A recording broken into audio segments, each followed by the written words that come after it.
آج کی اس ویڈیو میں ہم جانیں گے کہ کس طرح یہودیوں کو جلا وطن کیا گیا اور کس طرح یہودی دوبارہ یروشلم میں آ کے دوبارہ بسے اور پھر کس طرح یہودیوں کو واپس یروشلم سے نکالا گیا۔ اور دوسرا پوائنٹ ہم جانیں گے کہ کس طرح یہ سرزمین عیسائیوں، یہودیوں اور مسلمانوں تینوں مذاہب کے لیے کس طرح یہ سرزمین بہت اہمیت کی حامل ہے، اور اس کو بیت المقدس کیوں کہا جاتا ہے اور اس کو انبیاء کی سرزمین کیوں کہا جاتا ہے۔ یہ ساری چیزیں ہم اس ویڈیو میں جانیں گے۔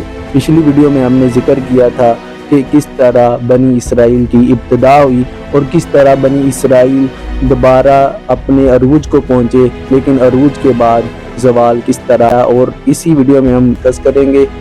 ویڈیو شروع کرنے سے پہلے آپ سب سے گزارش ہے، اگر یہ سیریز آپ کو اچھی لگے تو اس سیریز کو آپ لائک کریں اور ہمارے چینل کو سبسکرائب کر لیں تاکہ آپ کو سیریز کی آنے والی ساری ویڈیوز جو ہے وہ آپ کو بر وقت پہنچ سکے اور آپ کی انفارمیشن میں اضافہ ہو سکے۔ تو ویڈیو شروع کرتے ہیں۔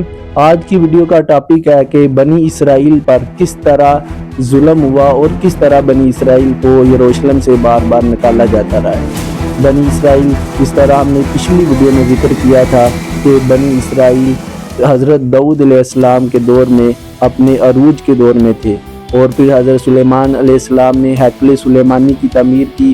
جس طرح ہم نے پچھلی ویڈیو میں بات کی تھی کہ 950 قبل مسیح میں حضرت سلیمان علیہ السلام نے کس طرح ہیکل سلیمانی کی تعمیر کی اور کس طرح یہ یہودیوں کا سنہرا ترین دور رہا، لیکن یہ دور ہم نے پچھلی ویڈیو میں بتایا تھا کہ یہ دور زیادہ دیر تک نہیں چل سکا۔ اسرائیل دو ریاستوں میں بڑھ چکا تھا۔ کس طرح ایک ریاست کا نام پڑا اسرائیل شمال اور دوسری کا یہودا جنوب۔ اگر آپ اس کی ڈیٹیل جاننا چاہتے ہیں تو آپ کو بیل آئیکن میں نظر آ رہا ہوگا، اس پہ کلک کر کے آپ جو ہے ہماری وہ پہلی ویڈیو لازمی دیکھیے۔ تو آج کی ویڈیو کا جو ٹاپک ہے وہ ہے کہ اسرائیل پر کس طرح حملہ ہوا۔ اسرائیل پر سب سے پہلے غالباً 586 قبل مسیح میں بابل نامی حکومت نے اسرائیل یروشلم پر جو ہے حملہ کیا۔ اس حملے میں انہوں نے ہیکل سلیمانی کو زمین بوس کر دیا اور ہزاروں یہودیوں کو جان سے مار دیا، اور کئی یہودیوں کو اپنے ساتھ قیدی بھی بنا کے لے گئے۔ پہلی مرتبہ ایسے ہوا کہ یہودیوں کو جلا وطنی کا سامنا کرنا پڑا۔ اس کے تقریباً 47 سال بعد یعنی کہ 539 قبل مسیح میں پھر اس بابل نامی حکومت پر سائرس دی گریٹ نے حملہ کیا۔ سائرس دی گریٹ نے یروشلم کا محاصرہ کیا اور بابل سے یروشلم کو چھین لیا۔ سائرس دی گریٹ نے ایک حکم جاری کیا غالباً 538 قبل مسیح میں 48 سال بعد کہ جتنے بھی یہودی جس جگہ بھی ہیں واپس بنی اسرائیل کے جتنے بھی لوگ ہیں واپس یروشلم لوٹ آئیں اور دوبارہ اپنے ہیکل سلیمانی کی سیکنڈ ہیکل سلیمانی تعمیر کریں اور اپنی عبادت کریں، ہم ان کو کچھ نہیں کہیں گے۔ یہ نظام اس طرح کئی سال تک چلتا رہا، لیکن یہودی اس سے ناخوش تھے کیونکہ وہ پھر بھی ایک آزاد قوم نہ تھے۔ اس کے بعد حکومت آتی ہے یونانی، یعنی کہ اس کے غالباً 2 صدیوں بعد سکندر اعظم نے یروشلم پر قبضہ کیا۔ وقت گزرتا گیا، سکندر اعظم کی موت کے بعد رومی حکومت نے یروشلم پر قبضہ کیا۔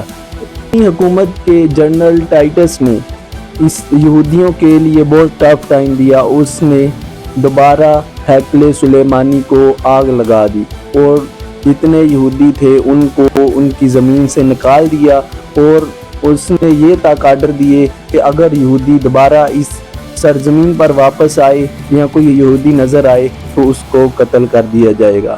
یہودی پوری دنیا میں بکھر گئے اور دوبارہ یروشلم میں داخلہ ان کے لیے مکمل طور پر بند ہو گیا۔ اب بات آتی ہے کہ یروشلم عیسائیوں، مسلمانوں اور یہودیوں کے لیے کیوں اتنی اہمیت کا عمل ہے۔ اس کی سب سے بڑی وجہ عیسائیوں کا وہ مقام ہے جو حضرت عیسیٰ علیہ السلام کا مزار ہے، ان کی وجہ سے عیسائیوں کا بھی یہ مذہبی مقام ہے۔ دوسرے نمبر پہ بات کریں یہودیوں کی تو وہ ان کی وہ جگہ ہے ہیکل سلیمانی والی، جس کو آج بھی ویسٹرن وال کے نام سے جانا جاتا ہے، اور یہودی آج بھی اس وال کے نزدیک جا کے روتے ہیں اور اس کو یہ اپنی عبادت گاہ سمجھتے ہیں۔ اس لیے یہودیوں کے ہاں بھی اس کا بہت اعلیٰ مقام ہے۔ اور اگر مسلمانوں کی بات کی جائے تو مسلمان اس کو بیت المقدس کے نام سے جانتے ہیں۔ لا تزال عصابة من امتی یقاتلون علی ابواب بیت المقدس وما حولہ، ہمیں قبلہ اول کے نام سے جانتے ہیں۔ اس مسجد اقصی کا مسلمانوں کے ہاں رتبہ اس لیے زیادہ ہے، ایک تو یہ قبلہ اول ہے، دوسرا حضور اکرم صلی اللہ علیہ وسلم نے اس مسجد میں امامت کروائی تھی، اس لیے مسلمانوں کے ہاں بھی یہ جگہ بہت مقدس ہے۔ اس لیے یہ جنگ تینوں مذہب کے اس امپورٹنس کی وجہ سے تینوں مذہب اس خطے کو لے کے جنگ کی کشیدگی میں الجھے رہتے ہیں۔ یہ اس سیریز ابتدا سے آخر تک کی آج کی ویڈیو تھی۔ امید ہے آپ کو یہ ویڈیو اچھی لگی ہوگی۔ اگلی ویڈیو میں ہم ڈسکس کریں گے کہ یہودیوں پر یورپ میں کس طرح ظلم ہوا، اور اس سے ریلیٹڈ اور بھی ٹاپک اگلی ویڈیو میں ڈسکس کریں گے۔ اگر آپ کو ویڈیو اچھی لگی ہے پھر آپ سے گزارش ہے کہ اس چینل بلال بن سلیم کو سبسکرائب کریں تاکہ آپ کو اس طرح کی انفارمیشن جلد از جلد اور بر وقت پہنچ سکے۔ جزاک اللہ۔